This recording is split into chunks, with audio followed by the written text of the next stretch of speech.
जय श्री राम। योगेश अनंत काले सभी सुनने वालों को प्यार भरा नमस्कार। मेरा व्हाट्सएप नंबर है 9970151429।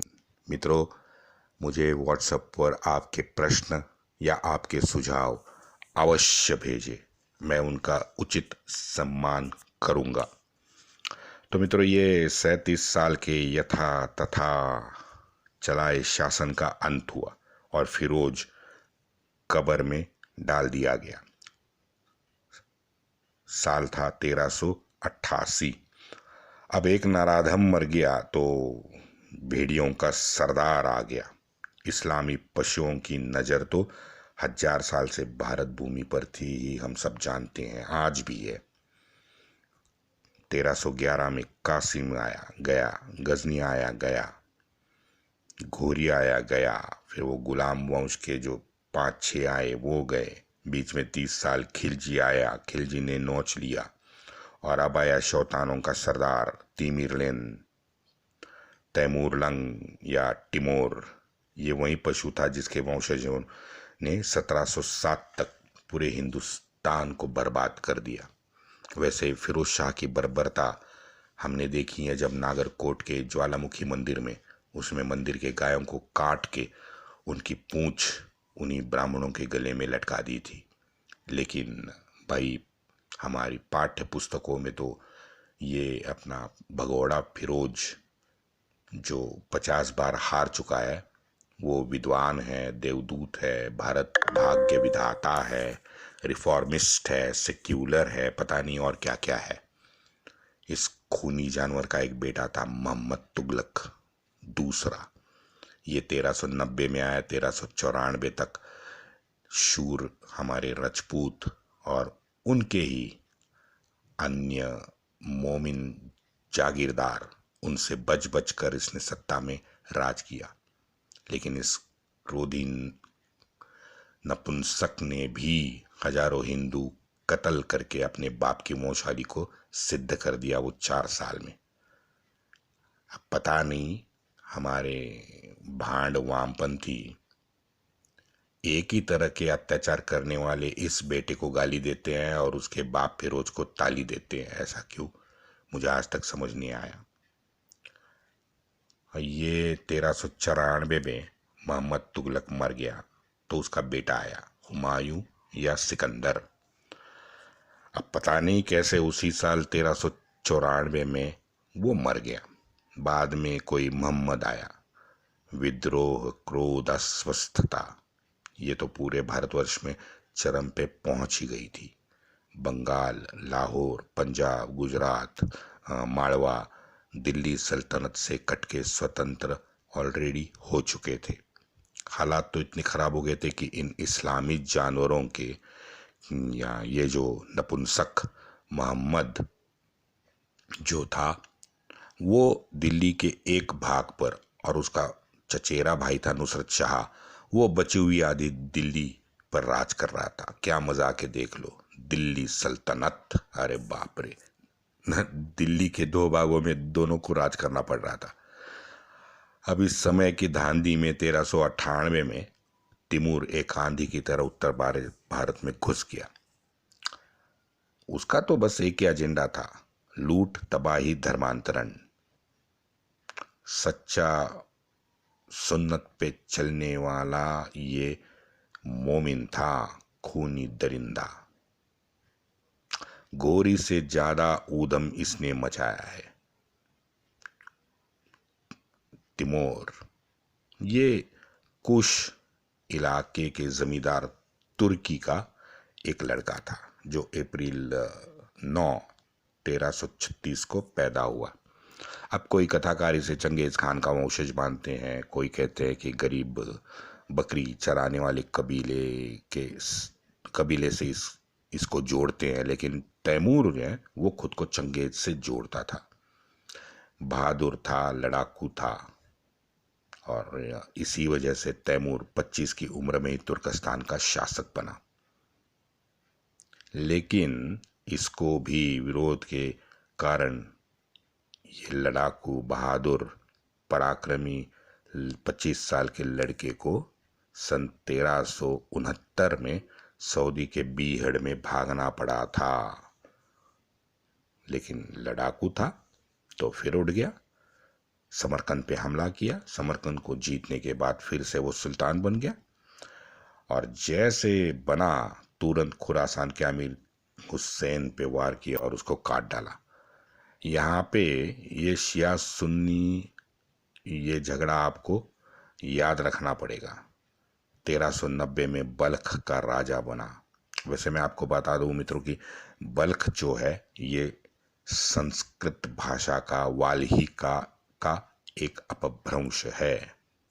वैसे दिल्ली में विष्णु स्तंभ के शिलालेखानुसार हिंदू राजा ने वाल्हीका जीत लिया था, लेकिन अब ये वामपंथी ये तो हमें कभी नहीं बताएंगे कि अफगानिस्तान यानी अफगानिस्तान, इराक, ईरान, इजिप्ट, ये खुरासान है, बाल्ख है, लेबनान, सऊदी, इजिप्ट, सभी जगह तो सनातन परंपरा वाले ही लोग राज कर रहे थे। बहुत सारे लोगों ने इस पे खोजबीन भी की है, पेपर प्रोड्यूस किए हैं। कुछ नाम मैं आज आपको गिनवाना चाहता हूँ।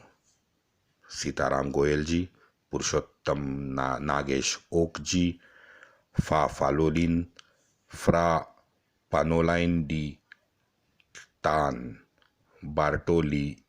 बार्टोलियमो, ये पोर्तुगीज दिख रहा है कुछ, और इसका ये voyage to Indies, East Indies, voyage to East Indies, इसका एक अनुवादक है रॉबिन लेन फॉक्स। इसका नाम लेना बहुत जरूरी है, इसने बहुत बहुत ज्यादा डिस्कवरी की है। और आखिर में मुझे नाम याद आया अभी, माननीय हेमचंद्र राय चौधरी जी। मित्रों, हमारे पूरे 15 साल के शिक्षा में हमने कभी इन सच्चे अभ्यासक और अपनी जीवनी उसके लिए खपा देने वालों के नाम भी नहीं सुने हैं। सोचो क्यों।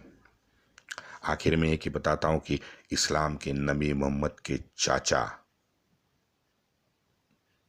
भगवान शिव की उनकी कविताएं आज प्रसिद्ध है। विक्रमादित्य ने मक्केश्वर मंदिर में जब भारत की 5 पूज्य नदियों के जल से मक्केश्वर जी का जलाभिषेक किया था, तो कुछ 3 कविताएं लिखी गई थी। वो कविता आज भी बगदाद यूनिवर्सिटी में मौजूद है, लेकिन यहाँ हिंदुस्तान में हमें आहिस्ता आहिस्ता अंधा बना दिया। बस अंधा बनो, सुनो, मानो। हमारी तो जैसे मैंने पहले बताया कि कोहम की परंपरा थी, ज्ञानी के बहुत बड़े खोजी थे हम, लेकिन हमको अब ब्लाइंड फॉलोअर्स बना दिया गया है, या कोशिश तो बार बार चल रही है गत 250 साल से। आप सब इसका कृपया विचार करें। हमारे यहाँ पहले ही 70-80% ज्ञान लुप्त हो चुका है। चलो विषय पे आते हैं। तो 1390 में ये 54 वर्षीय तैमूर बल्ख का राजा बना। अपने 69 साल में टिमोर ने लगभग 35 लड़ाई। वैसे हमारे सनातनी हिंदू ब्राह्मण बाजीराव ने 41 लड़ाइयाँ लड़ी थी और एक भी नहीं हारा।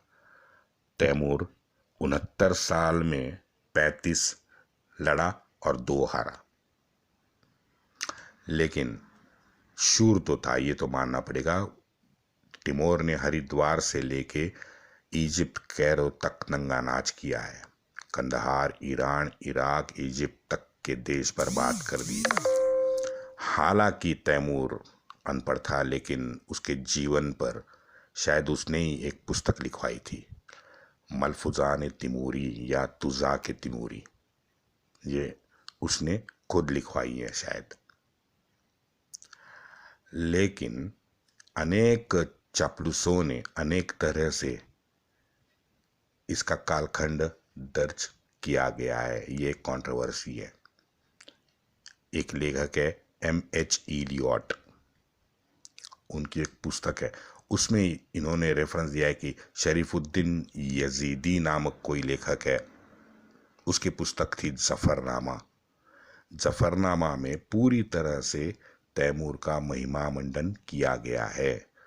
लेकिन ये भी सच है कि ये यजीदी खुद लिखता है कि तैमूर के बनने के बाद 30 साल बाद उसने ये पुस्तक लिखी है। ये वैसा ही है जैसे कुरान और हदीस, जैसे वो 100, 200, 250 साल बाद लिखी। आप समझ सकते हो। इलियट का कहना है कि यजीदी ने शायद वही लिखा है जो तैमूर के ज़माने में तैमूर ने लिखवा लिया था। क्योंकि अब ये झूठ देखो कि जफरनामे में तैमूर खुद को सुन्नी कहता है, और असल में अब नई खोज जो हुई है उससे तो पता चलता है कि वो तो शिया था। तैमूर ने कहा कि मुझे ईरान कुरान के आदेश अनुसार गाजी बनना था, ये उसकी ख्वाहिश थी। उसने कहा कि मैंने सोचा किसको दारुल इस्लाम करूं, चीन या भारत। हे प्रॉफिट, मुझे प्रकाश दे, मैं काफिरों से युद्ध करूंगा, उनको मार डालूंगा। तैमूर का एक लड़का था शाहरुख। शाहरुख मोहम्मद सुल्तान, उसने कहा कि भारत तो सोना और जवाहरों से भरा पड़ा है। तो तैमूर ने तुरंत घोषणा की कि आओ मुजाहिदो, इस काफिर दारुल हर्ब बुत परस्त हिंदुस्तान से युद्ध छेड़ो। हम इस अपवित्र भूमि को सुन्नत के अनुसार पाक करना चाहते हैं। सभी काफिरों को उनके मंदिर और शिक्षाघरों के साथ काट डालो। गुप्तांग पर बाल आए हुए सभी को मार डालो। औरतें बच्चों को अपने कब्जे में लो। ये एक पुस्तक है ईबिद, IBED, ईबिद। ये पढ़ो आप, इसमें डिटेल लिखा हुआ है। तो ये खूनी खेल उसने 1398 में शुरू किया समरकंद से। अब ये संख्या तो हर पुस्तक में अलग अलग है, हर लेखक अलग अलग संख्या छोड़िए, लेकिन ये तो बात सच है कि अपने विशाल खूनी मोमिन मुजाहिदों के साथ 24 सितंबर 1398 को तैमूर अटक के रास्ते तुलुम में घुसा। जब शहरवासियों को लूट के काट डाला, और पूरी लूट इसने 20% की पूरी लूट ईमानदारी से इसने मक्का भेजी है। यहाँ हमारा कश्मीर का राजा डर गया और उसने बिना लड़ाई संधि कर ली। तैमूर ये कोई शाहनवाज शहर के अंदर घुसा। शाहनवाज ये कोई शहर का नाम था, पता नहीं कौन था, अभी मुझे तो नहीं दिखा कि, और मुझे रेफरेंस भी नहीं मिल रहा है, लेकिन कोई रहा होगा। उसको पूरे शहर को तहस नहस कर दिया। शहर में गेहूं के भंडार थे। अब गेहूं के भंडार में जितना भी गेहूं अपने साथ ले सका वो ले लिया, बाकी का सब जला दिया। महिला बच्चों को तो उठाना ये तो उनका रिवाज है, तो वो भी कर लिया और चल पड़ा दिल्ली की तरफ। ये फतेहाबाद, राजपुर, मुल्तान, माटनीर, दीपलपुर, सरस्वती, हरूनी, कैथल, समाना, पानीपत। हिंदुस्तान के इतिहास में इतनी पीड़ा, कष्ट, रेप और मौत का प्रलय, समलैंगिकता का घिनौना सार्वजनिक प्रदर्शन इस्लाम या मोहम्मद ने भी कभी नहीं देखा होगा। इतना इन शहरों ने देखा। अपने मलफूजात तिमूरी में तैमूर खुद लिखता है। अगले भाग में देखेंगे। वंदे मातरम।